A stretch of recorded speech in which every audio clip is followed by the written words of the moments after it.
Historical context of the separation in the first centuries of the Common Era. Something extraordinary happened in the history of religions. In a small region of the Middle East, two traditions slowly began to distance themselves from each other. On one side, we had Judaism, an ancient and well-established faith that faced internal and external challenges, trying to remain steadfast in a world of constant change.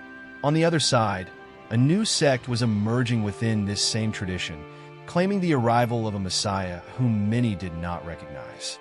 Christianity was born as a movement within Judaism, but it quickly became something entirely new and different. Today, we will explore a little discussed aspect of this separation. We will not just focus on the major figures and decisive events, but also on the often forgotten voices, the marginalized communities that tried to preserve elements of both traditions, and the women who played fundamental roles during this transition. History is often told from the perspective of great victories, great men, and great events. But in this video, we will look at what was happening on the fringes, in the small communities that did not follow the main paths of separation, and in the lives of the women who, in the midst of change and tension, found ways to resist, adapt, and participate. These are the hidden voices of the separation between Christianity and Judaism. Marginalized communities and lesser movements. As we will see, the separation between Christianity and Judaism was not something simple and straightforward. It wasn't a clean cut that, at a specific moment, turned Christianity into something completely independent of Judaism. In reality, what occurred was a long process of adaptation, dispute, and even resistance. A process in which some communities tried, for several generations, to maintain an identity that was both Jewish and Christian. A notable example is the Ebionites, a community that flourished during the first centuries after Jesus' death. Unlike Christians who followed the teachings of Paul of Tarsus, the Ebionites did not believe that Jesus was divine. For them, Jesus was the Messiah, but he was human. They believed that, to follow Jesus, it was still necessary to observe traditional Jewish practices, such as keeping the Sabbath and circumcision. It was an attempt to keep the essence of Judaism alive while accepting Jesus as a prophet and spiritual guide. The Ebionites were not just a small, isolated group. For a time, they were a significant part of the Christian movement, especially in the areas around Palestine. They offered an alternative to the Christianity of Paul, the one that was developing in Roman cities and gradually moving away from Jewish practices. By insisting on keeping Mosaic law, the Ebionites ended up being marginalized by both the emerging church and the Judaism that was becoming increasingly rabbinical. Another interesting group is the Nazarenes. This was originally a term used to describe the early followers of Jesus, most of whom were practicing Jews. For a time, there was no clear distinction between Jews who believed that Jesus was the Messiah and those who did not. Both attended the same synagogues, celebrated the same festivals, and shared the same ritual practices. It was only over the course of the 1st and 2nd centuries that a gradual split began to occur. The Nazarenes continued to observe the Torah and participate in Jewish community life, but gradually, they came to be viewed with suspicion. To rabbinic Judaism, which was consolidating after the destruction of the Second Temple, these followers of Jesus represented a threat as they introduced new messianic interpretations that challenged established tradition. On the other hand, to the nascent Christianity, which was increasingly opening up to Gentiles, the Nazarenes seemed too attached to the laws that the emerging church was starting to leave behind. The fate of these communities was, in large part, gradual disappearance. They were neither absorbed by the institutionalizing church nor remained in rabbinic Judaism. Instead, they were forgotten, viewed as heretical by Christians and as deviants by Jews. However, their stories offer us an important perspective. The separation between Judaism and Christianity was not a clear line, but rather a series of attempts, adaptations, and resistances. The role of women in the separation and identity building the history of the separation between Judaism and Christianity is often told as the story of great men Jesus, Paul, Peter, the rabbis who formed the Talmud. But what about the women? What role did they play in this time of great change? At the beginning of the Christian movement, women played a central role. They were leaders of communities, such as Priscilla and Phoebe mentioned in Paul's writings. They helped spread the message of Jesus, offered their homes for early gatherings, and financially supported the movement. However, as Christianity became institutionalized, women's participation began to be restricted. The church started adopting more hierarchical structures and, in many cases, copied the patriarchal norms that predominated in the Roman Empire. On the other hand, in the emerging rabbinic Judaism, women's roles were also limited. With the destruction of the temple and the need to restructure Jewish practice around the synagogue and texts, Judaism became more centered on rabbinic studies, and these spaces of learning were predominantly male. Women were largely excluded from theological debates and decision-making that would shape Judaism for the centuries to come. But this does not mean they were passive or accepted these changes without resistance. In many households, it was women who preserved traditions, passed on stories, and kept the practice of faith alive, whether it was Jewish or Christian. For example, it is known that many early conversions to Christianity happened within the household, often initiated by women who found in the new faith a form of spiritual liberation or hope amidst the difficulties of the Roman Empire. The story of Thecla is an interesting example. Though her story is considered part of apocryphal literature, Thecla is depicted as a follower of Paul who rejected marriage to pursue a life of preaching. She became an iconic figure among early Christians, especially among women, representing an alternative to traditional female roles. Stories like Thecla show that, even though women's roles were reduced in many aspects, there were still spaces where they challenged norms and became spiritual leaders. In Judaism, we have accounts of matriarchs who maintained the spiritual life of communities during difficult times, especially after the destruction of the temple. While men focused on rabbinic studies, many women took on the role of ensuring that traditions were kept alive at home. They were responsible for passing down customs, celebrating festivals, and teaching Jewish values to their children. Thus, even though they weren't in the decision-making centers, they were at the heart of the spiritual life of their communities. Analysis of interfaith dialogue and tensions. The relationship between early Christians and Jews was not always marked by clear separation or declared hostility.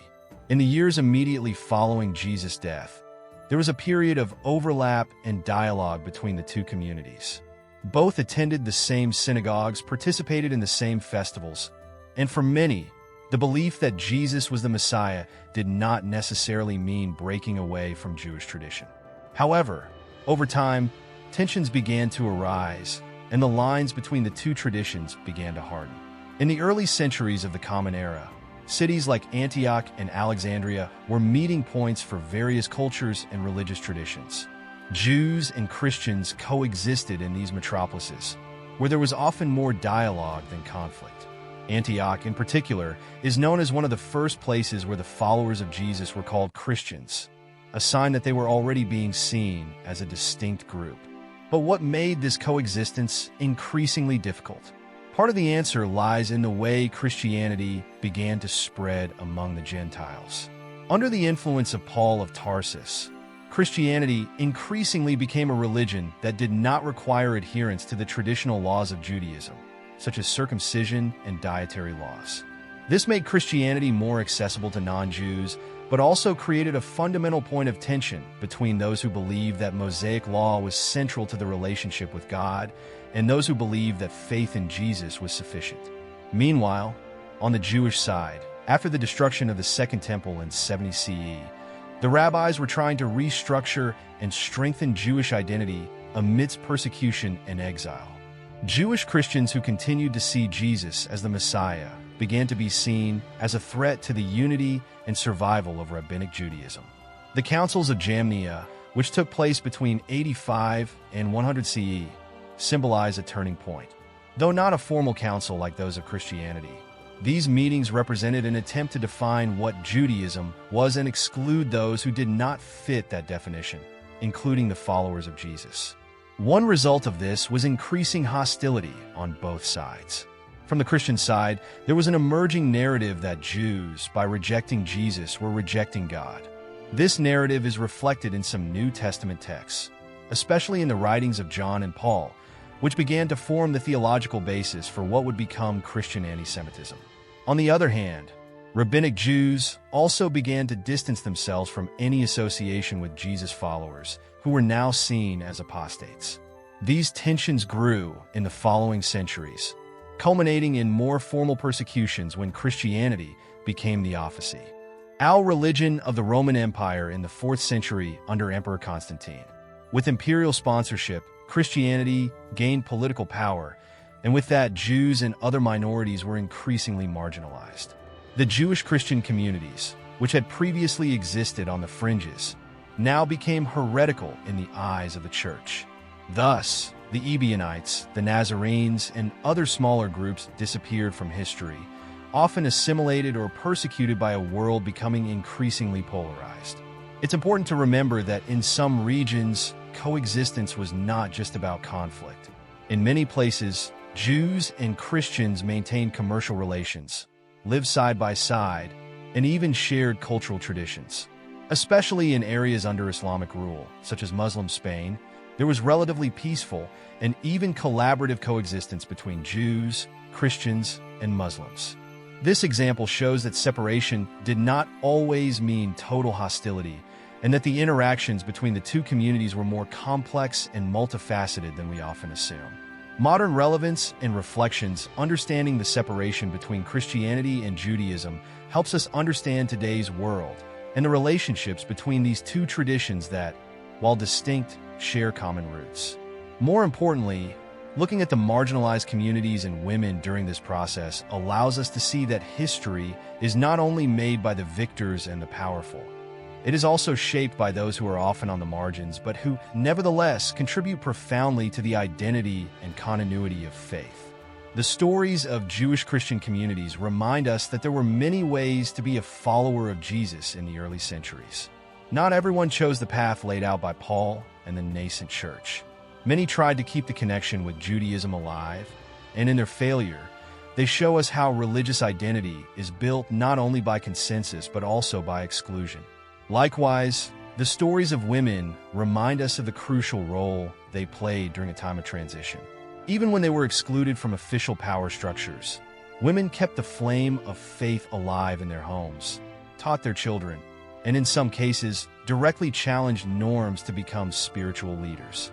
Today, at a time when issues of gender equality and representation are at the forefront of religious discussions, looking at the role of women in the early years of Christianity and Judaism can offer us important lessons of perseverance and resistance. In modern times, many efforts have been made to overcome the divisions of the past and recognize the similarities between the two traditions. Interfaith dialogues between Jews and Christians are more common than ever, and there is a genuine attempt to remember and honor the shared roots. However, it is also important not to forget what led to the separation and the tensions that marked this history. Recognizing the differences and mistakes of the past is an important step toward building bridges in the present. But beyond recognition, we must act. The history of Christianity and Judaism, marked by separation, exclusion, and divergence, also presents us with a call to reconciliation. Today, we are at a unique moment in history. For the first time in centuries, there is a significant movement to recover what unites us instead of continuing to insist on what separates us. One way to do this is by looking at the shared elements of both traditions, starting with the sacred texts.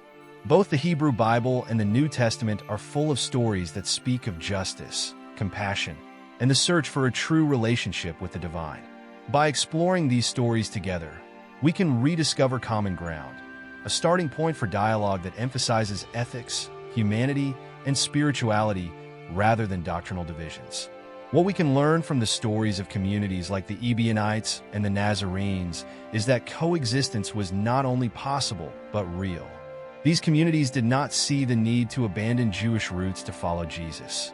This kind of perspective can be a guide for modern interfaith relations. How can we learn to honor our own traditions while also respecting and learning from the traditions of others? Another important path is to build joint social projects involving both communities. When Christians and Jews work side by side for causes like social justice, poverty alleviation, and the promotion of human rights, they are demonstrating in practice what is most precious in both traditions: love for one's neighbor. And by working together, These communities have the opportunity to get to know each other better, dispel prejudices, and build real, lasting bonds. These examples show us that the process of reconciliation is more than a theoretical concept. It is something that can be lived, felt, and experienced. Theological differences will always exist, but that doesn't have to be a barrier to collaboration and respective. After all, the ultimate goal of any spiritual tradition is to enrich people's lives, bring them closer to the divine, and improve the community they are a part of. As we move forward, we must also ensure that the stories of women and marginalized communities are no longer forgotten. When these voices are included, our entire vision of spirituality becomes richer and more encompassing. Women, who played crucial roles in the survival of traditions and the transmission of faith, need to be celebrated and recognized as fundamental leaders in both the past and the present. Their exclusion was a historical mistake, and bringing them back to the center of the narrative is an essential step for any attempt at justice and equality within religious traditions.